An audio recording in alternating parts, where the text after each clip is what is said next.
Welcome. Tonight we begin something a little different. The house at 347. We'll meet Margot Chen, who arrives at an old Victorian home left to her by a relative she barely knew. The place seems ordinary at first, but nothing in this house stays ordinary for long. Clocks don't keep proper time. Doors open when no one's near them, and the tenants, well, let's just say some of them, have been living there for quite a while. So, make yourself comfortable. Let the story unfold at its own slow rhythm, and if you drift off before the end, that's perfectly fine. The house will still be waiting for you when you wake.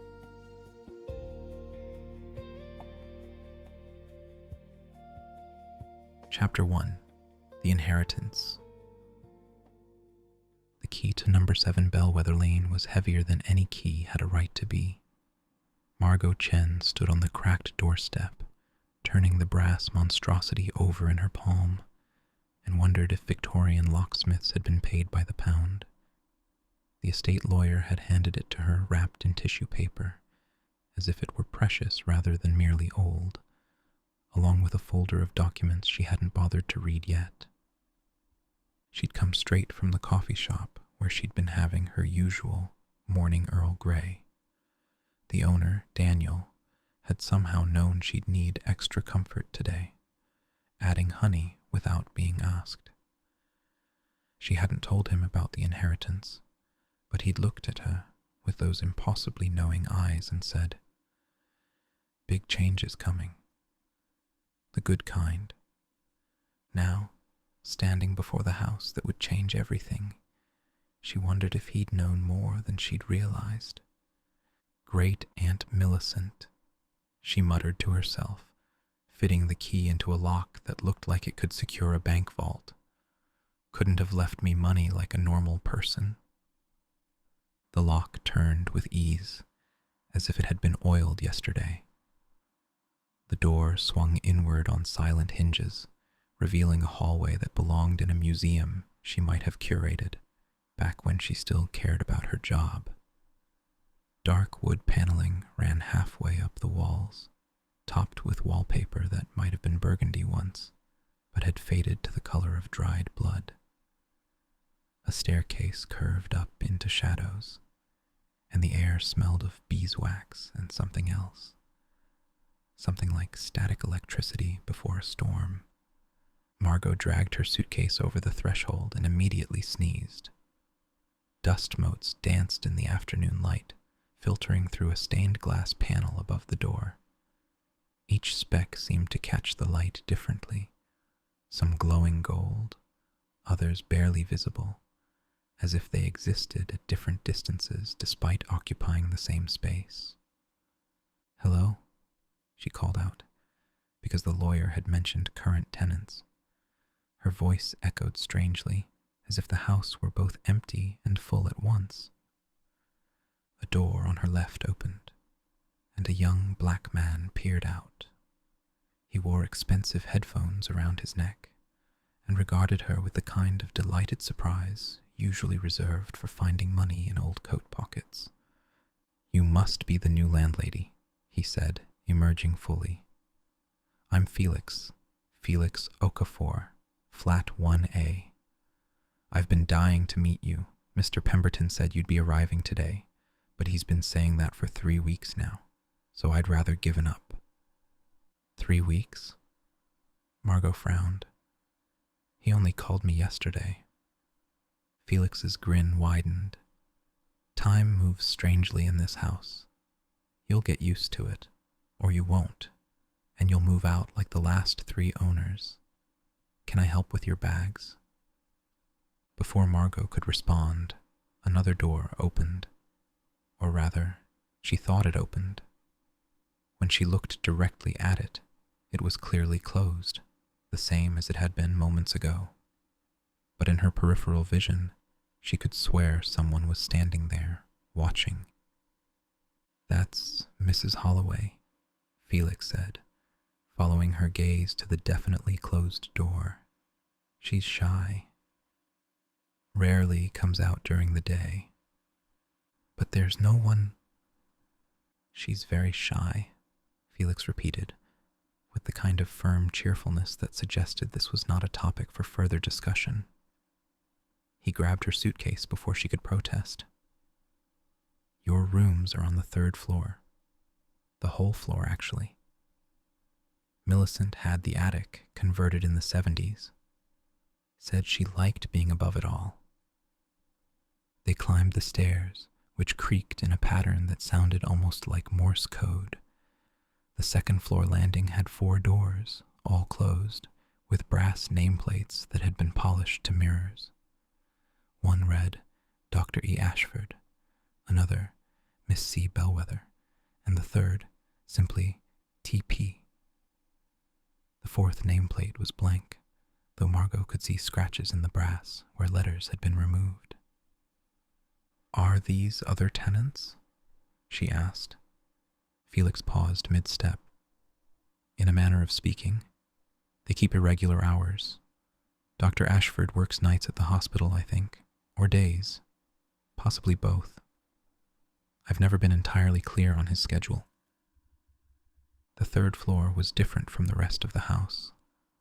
Lighter, with white walls and modern fixtures that looked distinctly 1970s, rather than 1890s. The door to Millicent's, now Margot's, flat stood open, revealing a surprisingly airy space with large windows overlooking the street. The furniture was a mix of periods, Victorian settee, mid-century modern coffee table, and what looked like an IKEA bookshelf. Felix set her suitcase down and pulled out his phone, frowning at the screen. That's odd. It's doing the thing again. What thing? He showed her the display. The time read 3:47 p.m., then flickered to 8:23 a.m., then to something that wasn't numbers at all but symbols Margot didn't recognize, before settling back to 3:47 p.m. Electronic devices get confused here, Felix explained. I've been documenting it for my podcast. Frequencies unknown. Perhaps you've heard of it. Margot hadn't, but she made an encouraging noise. The house has unusual electromagnetic properties, he continued, warming to his subject. My theory is that it sits on a unique geological formation, perhaps iron deposits, that create natural interference patterns. I've been recording everything, and you wouldn't believe the sounds I pick up. Sometimes it's like there are whole conversations happening in frequencies we can't normally hear. A floorboard creaked overhead, which should have been impossible since they were on the top floor. Felix glanced up. That's just the house settling. It does that. Constantly. Even on calm days. Even in summer when there's no temperature change to speak of. I've measured it. The house moves approximately 3 centimeters per day, but always returns to its original position by morning. That's... Margot searched for a word that wasn't impossible. Unusual. Isn't it just? Felix beamed. I've got all sorts of measurements. Temperature variations that don't correspond to heating patterns, drafts that move against the airflow, and my personal favorite, sometimes things appear in rooms that no one remembers buying. Last week I found a Victorian medical journal on my kitchen table. Fascinating stuff about germ theory, though whoever wrote the margin notes disagreed violently with the entire premise. Maybe it belonged to a previous tenant? Maybe. Felix agreed, though his tone suggested he had other theories. Would you like me to show you around the house properly? There are some quirks you should know about. The 2nd floor bathroom faucet turns the opposite direction, for instance, and the kitchen door only opens if you lift the handle while pushing.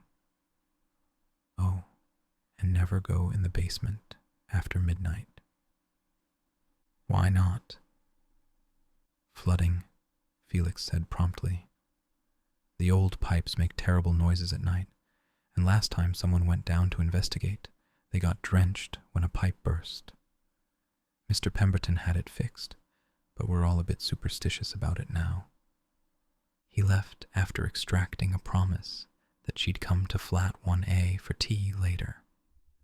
Margot stood in the middle of what was apparently her new home, listening to the house around her.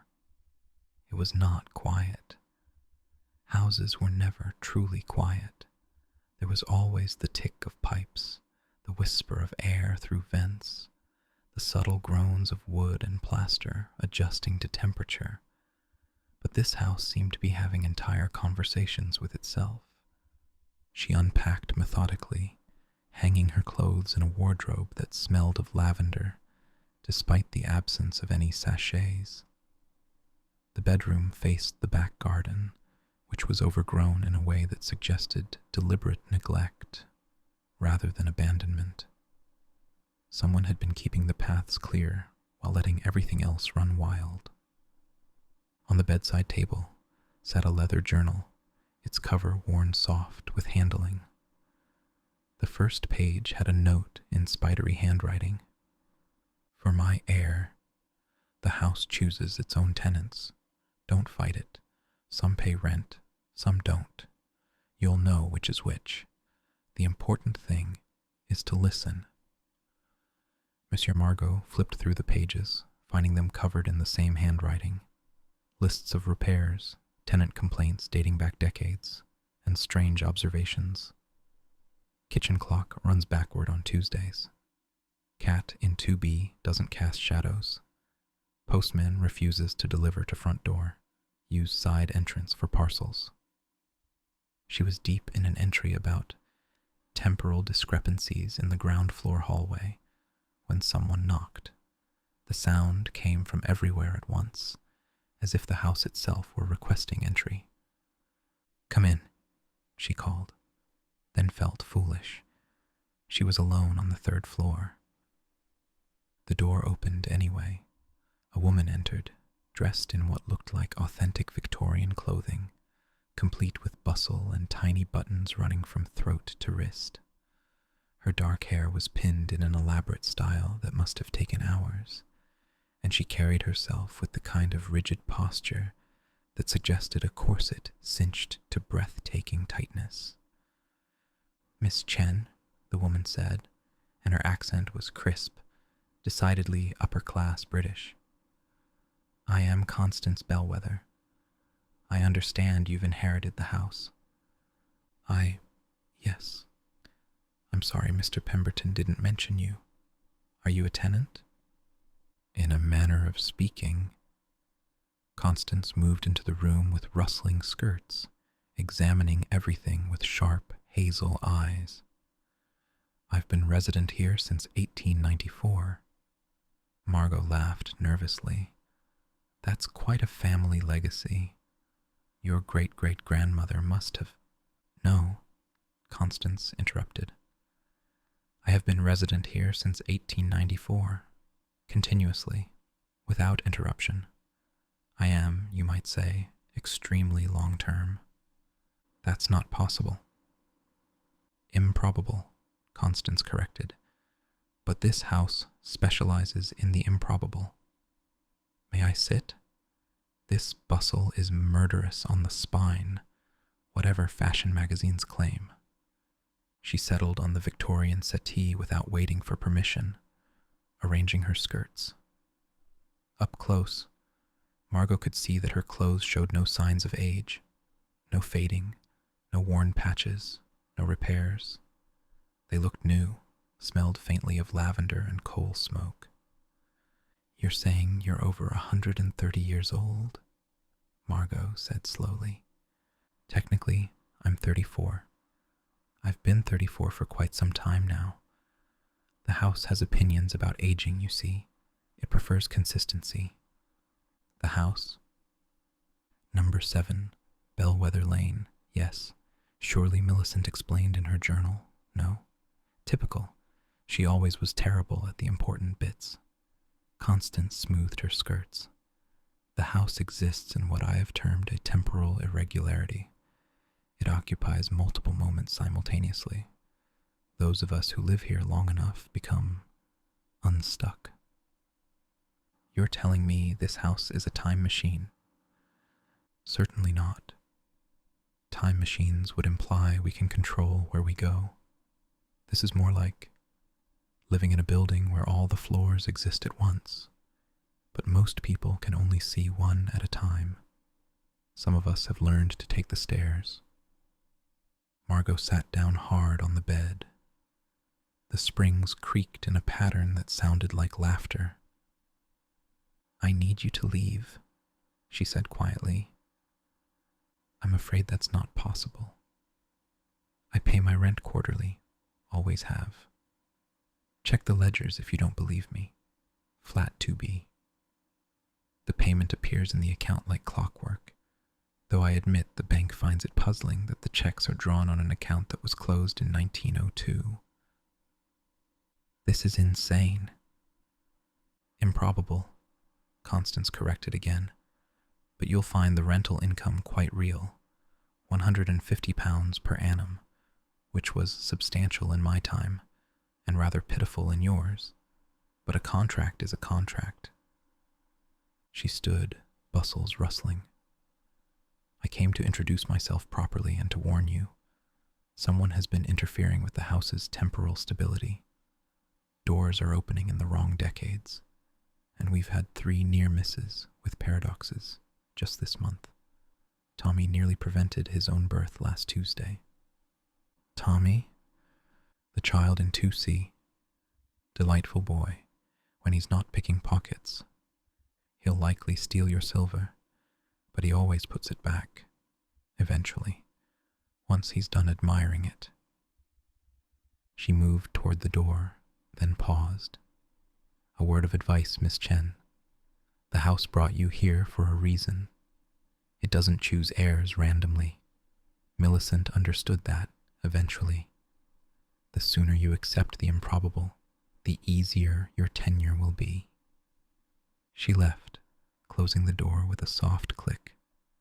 Margot stared at the space where she'd been, then at the journal in her hands, then at the wardrobe where her sensible modern clothes hung next to what she now noticed were several Victorian dresses she definitely hadn't packed.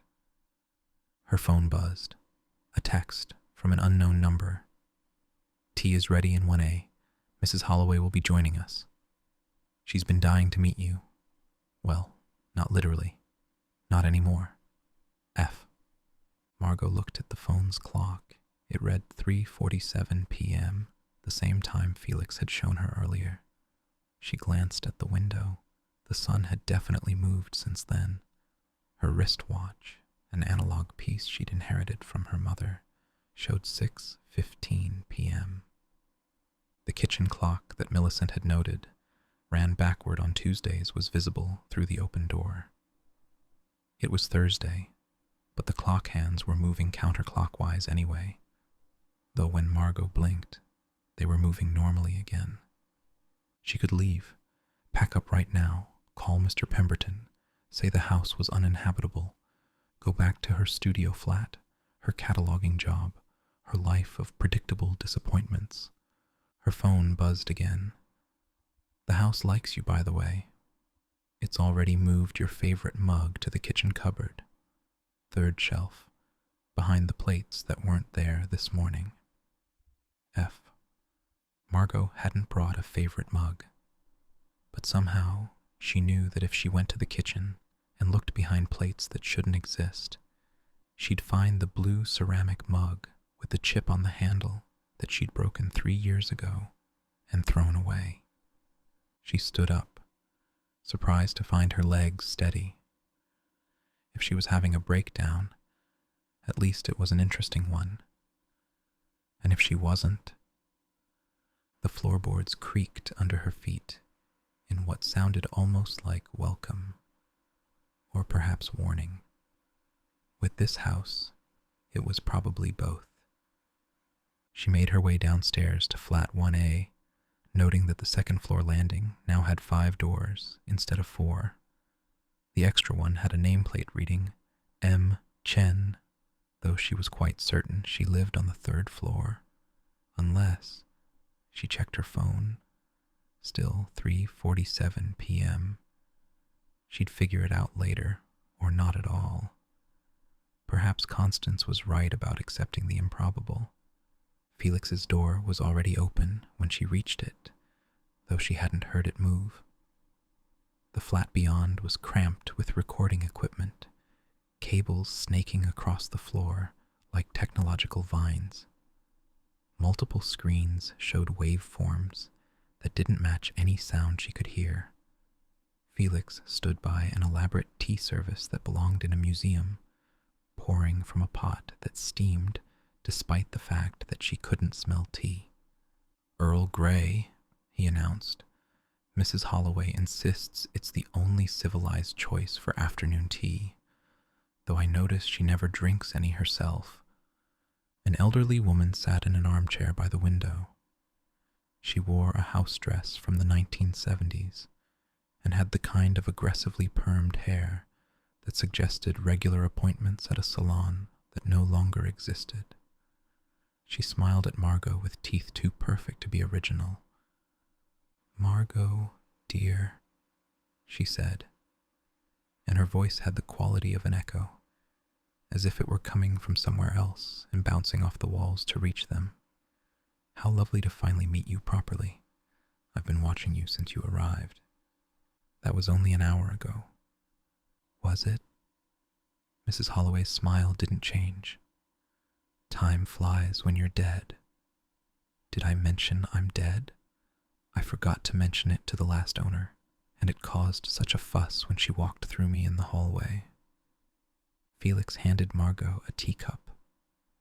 The china was so thin she could see her fingers through it, and the tea inside was exactly the right temperature despite the steam. She took a sip to buy herself time to think. It tasted like Earl Grey, but also like memory. Sunday afternoons at her grandmother's house, the smell of jasmine in the garden, the sound of rain on windows. "You're all insane," she said conversationally. "Or I am. Either way, this tea is excellent." "The house makes good tea," Felix agreed. "Terrible coffee, though. I think it disapproves of modernity. The espresso machine I bought last month keeps producing hot chocolate instead." "The house doesn't make tea," Margot said carefully. "Houses don't make anything. They're structures. Walls and floors and pipes." Mrs. Holloway laughed, a sound like wind chimes in another room. "Oh, my dear, this house is so much more than that. It's been collecting moments for over a century. Every conversation, every footstep, every dream and nightmare and boring Tuesday afternoon. They're all here, layered on top of each other like frequencies," Felix supplied eagerly. "I've been recording them. Listen to this." He put on his headphones and handed Margot a second pair. She heard static at first, then voices, faint and overlapping. "Told you the laudanum was too strong. Can't find my keys anywhere. Stock market crashed. We're ruined. Netflix password is on the fridge. German airships overhead again last night. Wi-Fi's down." She pulled off the headphones. "Those are just radio signals. Crossed wires, old recordings."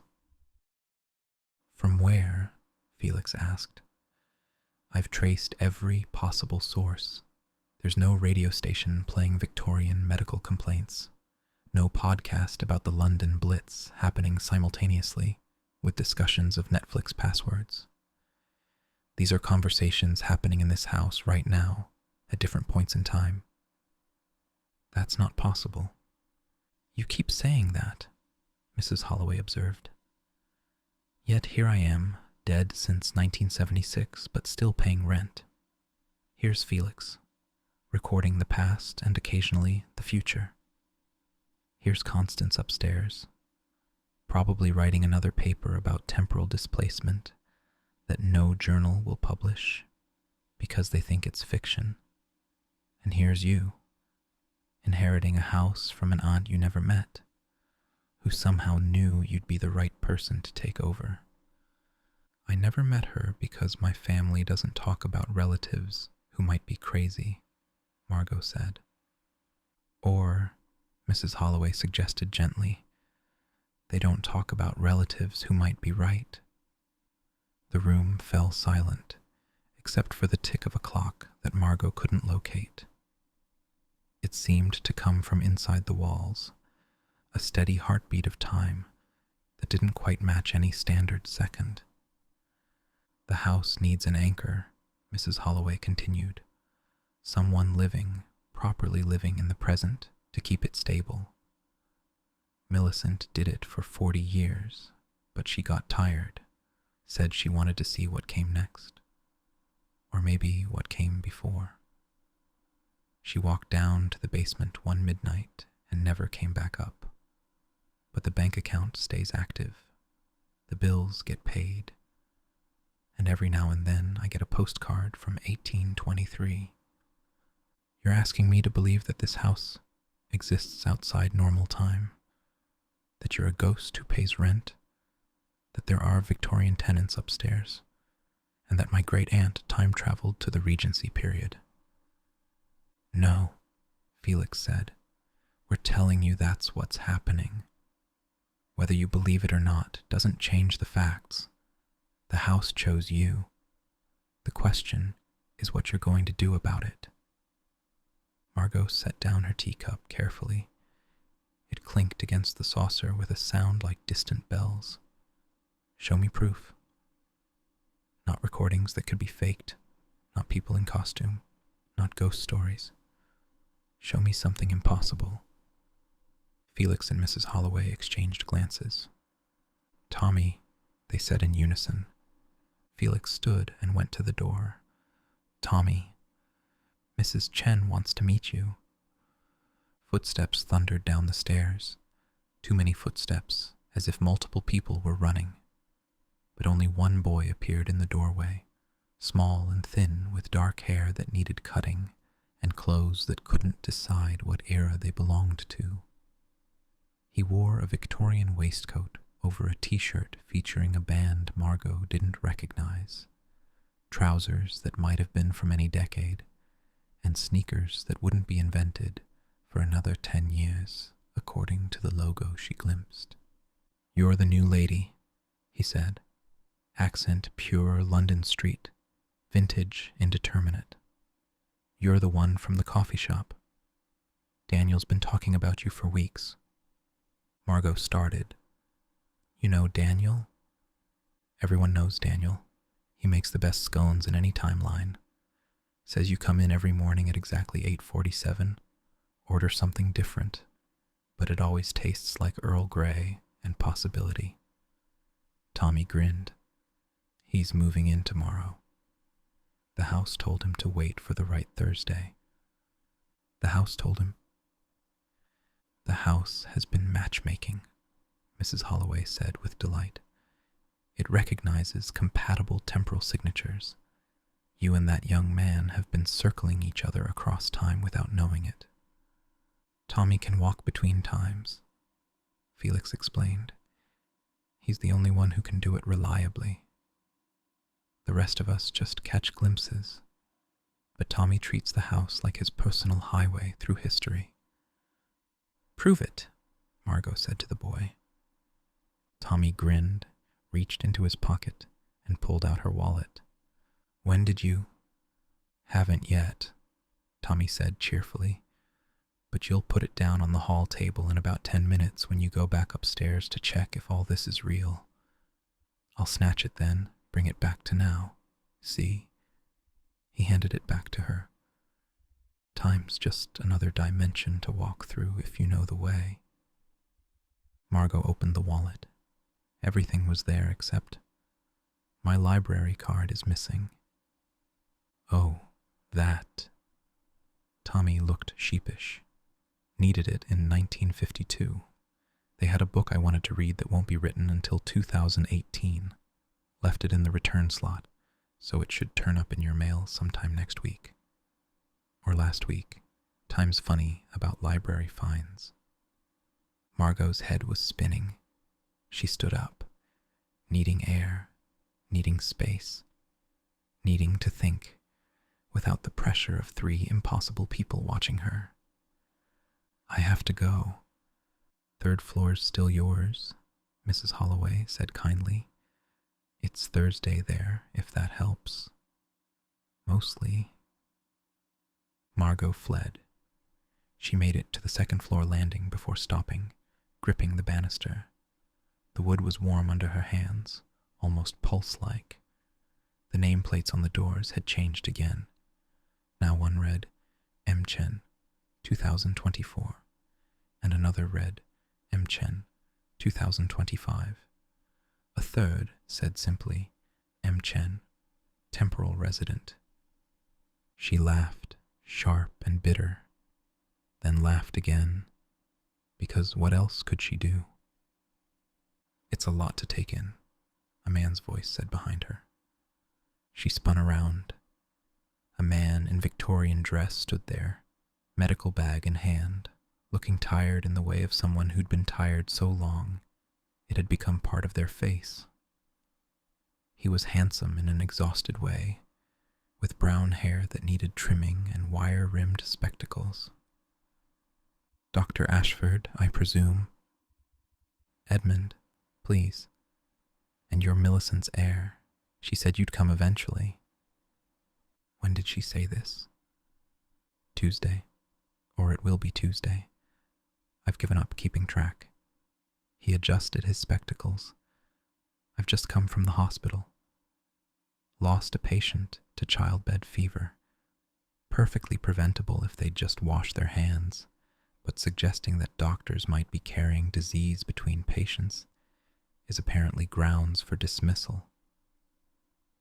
Germ theory, Margot said faintly. Felix mentioned you were writing about it. Trying to. Hard to publish papers when half my references won't be written for another decade. He smiled wryly. Did you know that in your time, antibiotics exist? Actual medicines that kill bacteria.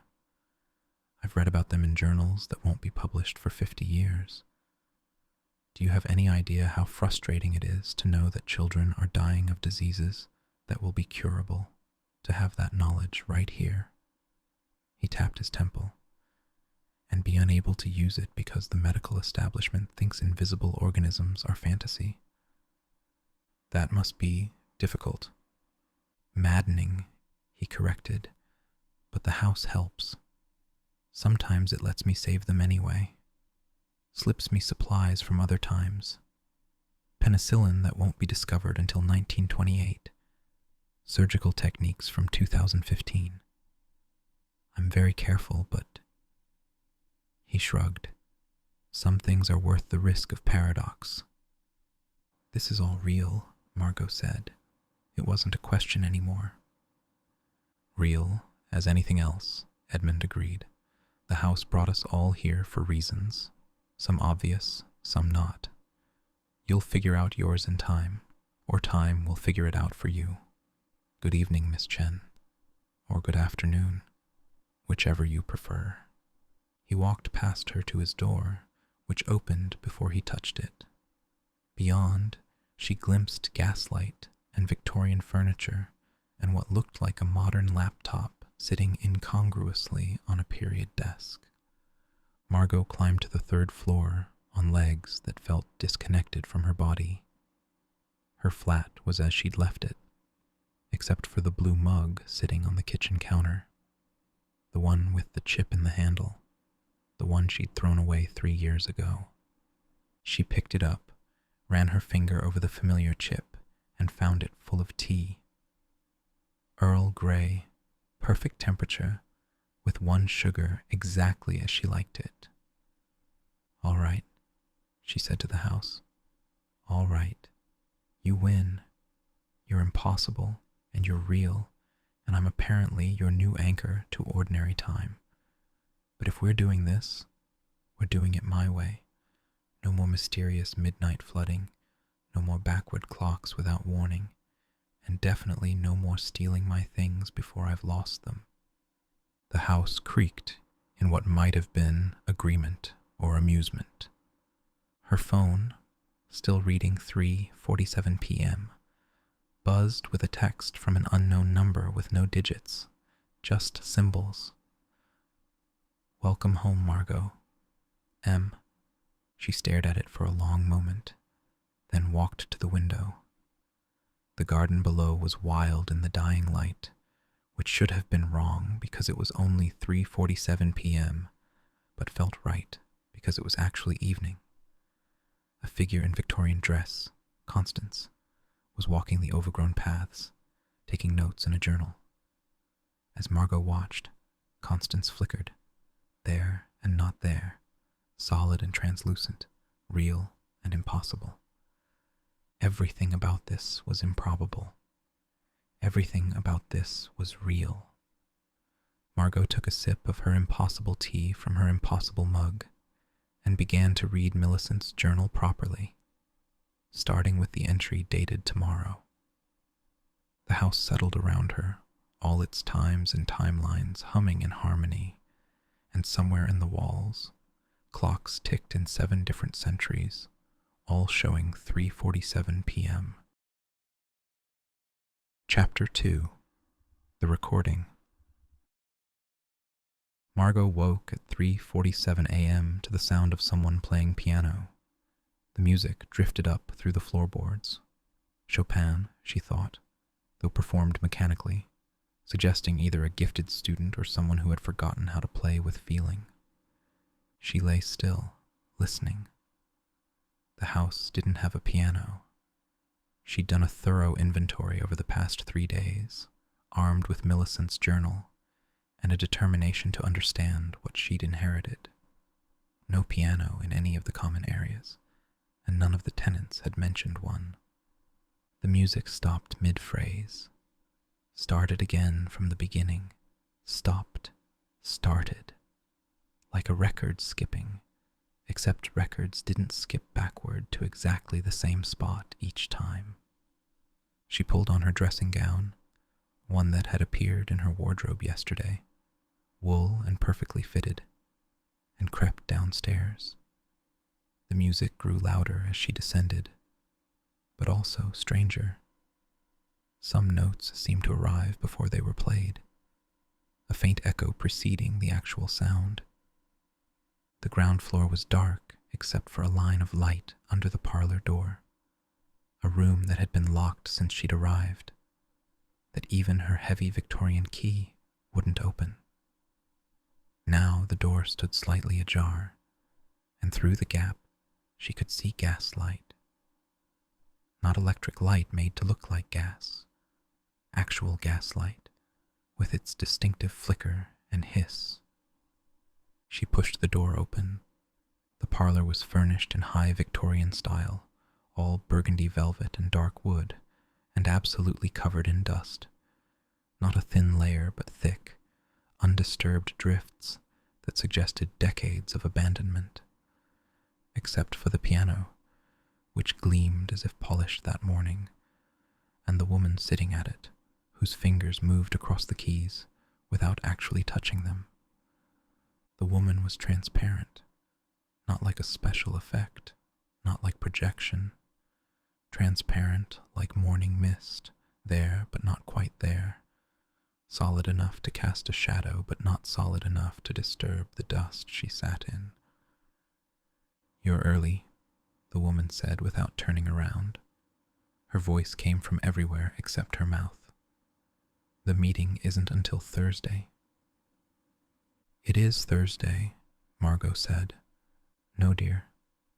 The other Thursday, the one that hasn't happened yet, or perhaps the one that already did. I lose track." The woman turned, and Margot saw she was young, perhaps 20, with a kind of elaborate ringlets that took hours to achieve. She wore an evening gown that would have been scandalous in any era. Too much shoulder, not enough corset. "I'm practicing for my recital," the woman continued, It's tomorrow. Was tomorrow. Will have been tomorrow. Edgar's coming and I need to be perfect. Edgar? My fiancé. He doesn't know it yet. He's currently engaged to that dreadful Whitmore girl, but she's going to die of scarlet fever next month. Very sad. I've tried to warn her, but she can't hear me. Wrong frequency, I think. The woman turned back to the piano and began playing again. The same phrase, the same stopping point, the same restart. You're stuck, Margot realized. Since 1887. I was practicing when it happened. The first temporal incident. The house just slipped. Like a gear missing teeth. I slipped with it. She smiled sadly. Edgar married the Whitmore girl's sister eventually. They had 7 children. I counted them all, watched them grow up and grow old and die, and here I still am, practicing for a recital that never comes. What's your name? Eliza Bellwether. Constance's aunt, though she doesn't know I'm here. We can't quite see each other. She's 1894. I'm 1887. 7 years might as well be 7 centuries when you're out of sync. The house has been doing this since 1887. Oh no, the house has always been like this. We just didn't notice until 1887. That's when the first person got properly stuck. Me. I'm like a needle caught in a groove, playing the same few bars over and over. She demonstrated, the phantom fingers moving through their pattern. Others can move between times, but I'm fixed. A temporal constant, Constance calls it in her papers. She doesn't know she's writing about me. Margot sat carefully on a dusty ottoman. How many of you are there? Stuck people? Depends on when you're counting from, and when you're counting to, and whether you count the ones who are here, but not here. Eliza's form flickered. There's me, obviously, Mrs. Holloway, though she stuck herself on purpose, said being dead was no reason to miss her programs. There's a soldier from 1917 who walks the garden path every night at 11. A child from 1832 who plays in the attic, though she's fading now. And others who aren't quite stuck but aren't quite free either. Like Constance and Edmund, they're different. They can still move forward, just slowly. A day passes for them while a week passes for you. Or the other way around. The house decides. Eliza tried to pick up sheet music, her transparent hand passing through it. But there are others, the might-have-beens. The what? People who could have existed, should have existed, but something went wrong. Temporal orphans, like that boy you'll meet soon. Tommy. He exists because 3 other versions of him don't. And those versions, they're angry about it. A chill ran through Margot that had nothing to do with the drafty Victorian parlor. They're here, in the house. Not yet, but they're trying to be. I can hear them sometimes, in between the notes. Voices that almost exist, asking why they don't get to be real. Eliza's playing faltered. The house tries to keep them out, but they're getting stronger. Learning how to edit themselves into existence by removing others. That's why I need you to turn the page, Eliza said suddenly, gesturing at the sheet music. Not just to help me play, but to anchor me. The might-have-beens can't take someone who's been acknowledged, touched, helped by a living anchor. Margot stood and approached the piano. The sheet music was real, solid, though the dust on it was undisturbed. She turned the page, and Eliza began playing the next section. The music was beautiful now, full of feeling that had been missing before. Thank you, Eliza said. I've been waiting so long for someone who could see me clearly enough to help. Millicent could at the end, but she was already half unstuck herself by then. What happened to her? Really? She went looking for the source. The reason the house is like this. There's something in the basement, has been since the house was built, maybe before. She thought if she could find it, understand it, she could control it. Eliza's playing grew darker. But the might-have-beens found her first. They're using her knowledge, her connection to the house, wearing her face sometimes. They want to collapse all the timelines into one where they get to exist, and we don't. A door slammed somewhere above them, then another, then several in rapid succession, like dominoes falling. Oh dear, Eliza said mildly. That's not good. They're testing the boundaries. Footsteps thundered down the stairs. Felix burst into the parlor, hair wild, carrying what looked like a modified radio receiver held together with electrical tape and hope. Margot, thank God you're awake. We have a... He stopped, staring at Eliza. You can see her. You can see her? Margot asked, surprised. Only sometimes, when the frequencies align. But that's not important right now. We have a problem. Someone's been taken. Taken? Vanished. Gone. Removed from time itself. He waved the receiver, which was crackling with static. I've been tracking temporal disturbances, fluctuations in the house's chronological field. There was a massive spike 20 minutes ago, and now Dr. Ashford's flat is empty. Not just empty, it's like he was never there at all. Margot followed Felix out of the parlor, Eliza's piano music following them, stuck again in its eternal loop. They climbed to the second floor, where Edmund's door stood open. The flat beyond was wrong. Not ransacked, not abandoned, but wrong. Half the furniture was Victorian, half was modern. A laptop sat on a desk that wasn't quite there, translucent and flickering. Medical journals from different centuries were scattered across a floor that couldn't decide what decade its carpeting belonged to. This isn't how it usually looks? Margot asked. It's temporal bleed, Felix said, scanning the room with his device. When someone's removed from the timeline forcefully, their personal chronology collapses. Everything they touched, everything they influenced, starts to unhinge. Constance appeared in the doorway, still in full Victorian dress despite the hour. It's worse than that. I've been checking my newspapers, all of them, from all the years I can access. Edmund's name is disappearing from them, his medical license, his publications, even mentions of his birth. Someone's not just taking him, they're erasing him.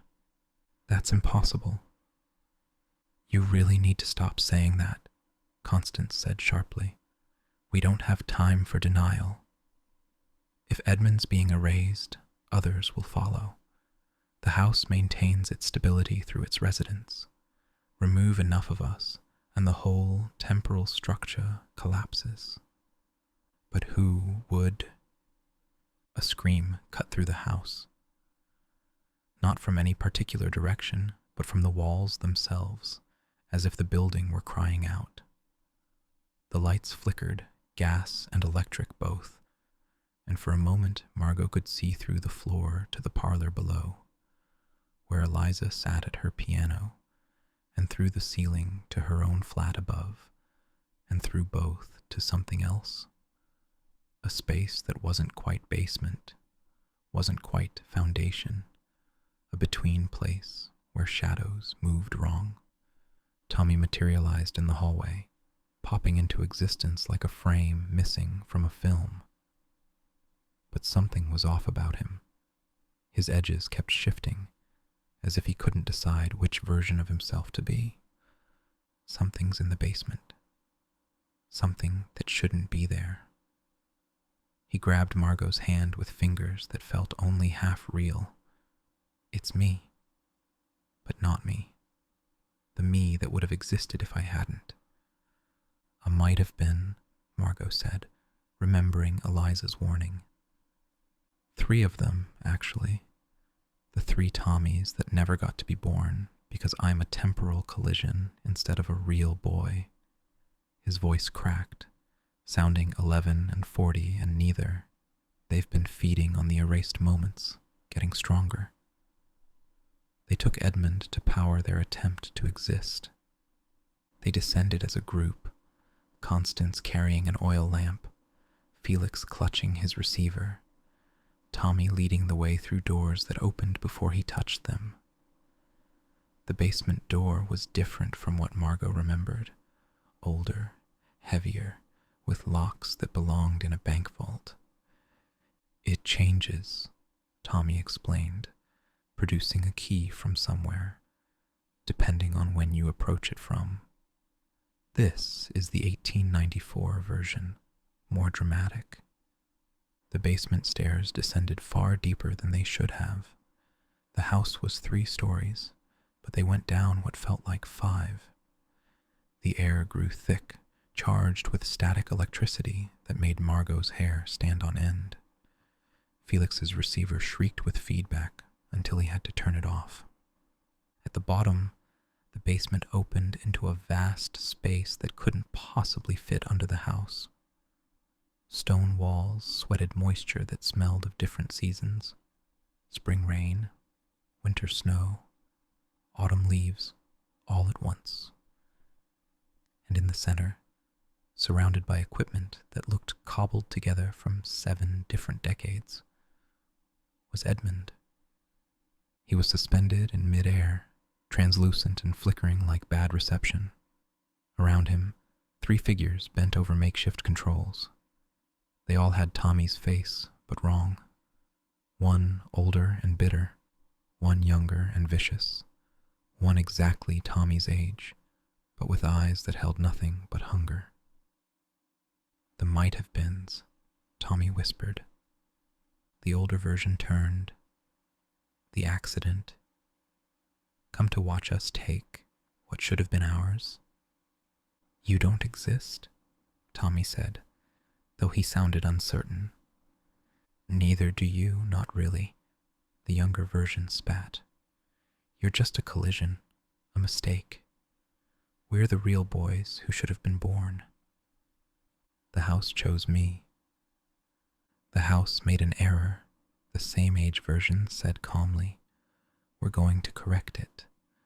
Delete you and everyone who enabled your impossible existence. Then we'll each get our own timeline, our own life, our own chance to be real. You're killing Edmund. We're borrowing his temporal energy. He'll be fine once we're real. Probably. Maybe. The older one shrugged. Does it matter? He's from 1894. He's already dead in most timelines. He's family, Mrs. Holloway said, and Margot hadn't even noticed her arrive. The dead woman stood at the foot of the stairs, more solid than Margot had ever seen her. In this house, that means something. Family, the younger might have been mocked. You're a ghost who forgot to leave. He's a Victorian who refuses to die. She's an anchor who doesn't know what she's anchoring, and he, pointing at Tommy, is an impossibility we're going to correct. No, Margot said, stepping forward. You're the impossibility. Your anger and resentment given form, feeding on stolen moments. But you're not people. You're just echoes of what might have been, and might have beens don't get to erase what is. You can't stop us. We've been preparing for longer than you know.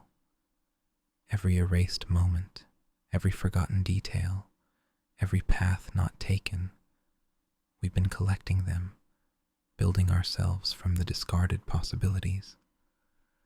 But that's all you are, Constance said, understanding dawning. Discarded possibilities. The house didn't choose you because you're not choices, you're rejections. The paths that would have led to harm, to pain, to lesser outcomes. The might-have-beens snarled in unison, their forms flickering. For a moment, Margot saw them as they really were. Not people, but wounds in time, gaps where possibility had been prevented from becoming probability.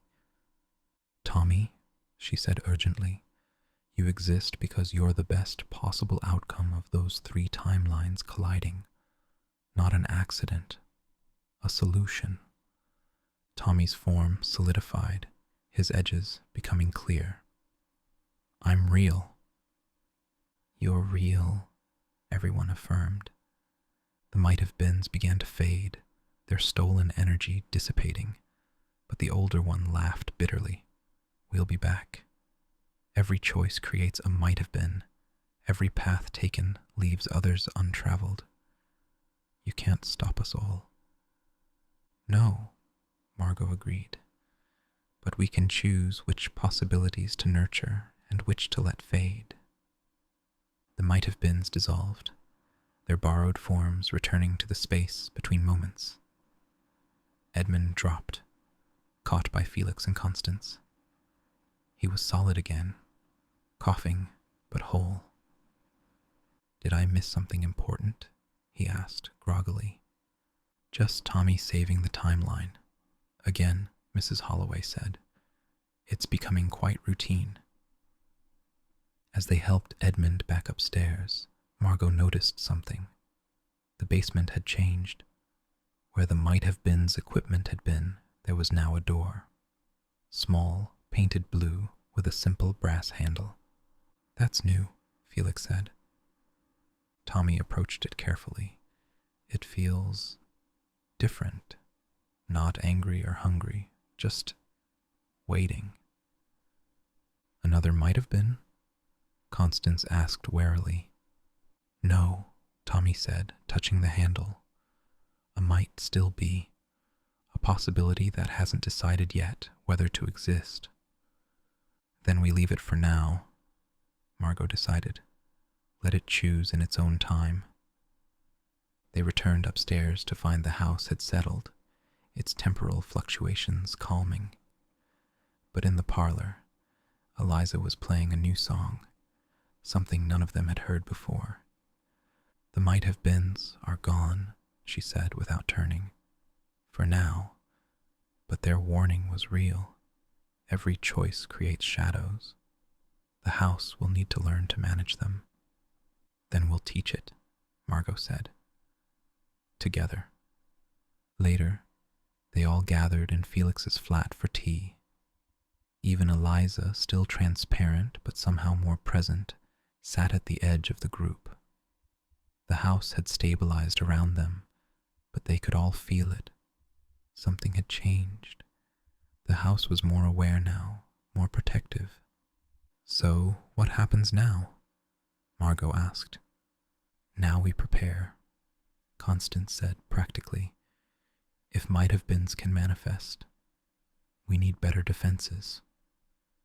And we need to understand why they targeted Edmund specifically, Felix added. They needed someone stable but displaced, Edmund said thoughtfully. I exist solidly in 1894, but also here. That kind of temporal presence has power. Power that might-have-beens can steal, Tommy said quietly. He looked younger than his 11 years, shaken by encountering what he could have been. Hey, Thomas said. And when had he arrived? Margot hadn't seen him appear. You're real. They're not. That's all that matters. Thomas? Tommy stared at his double. But you don't exist yet.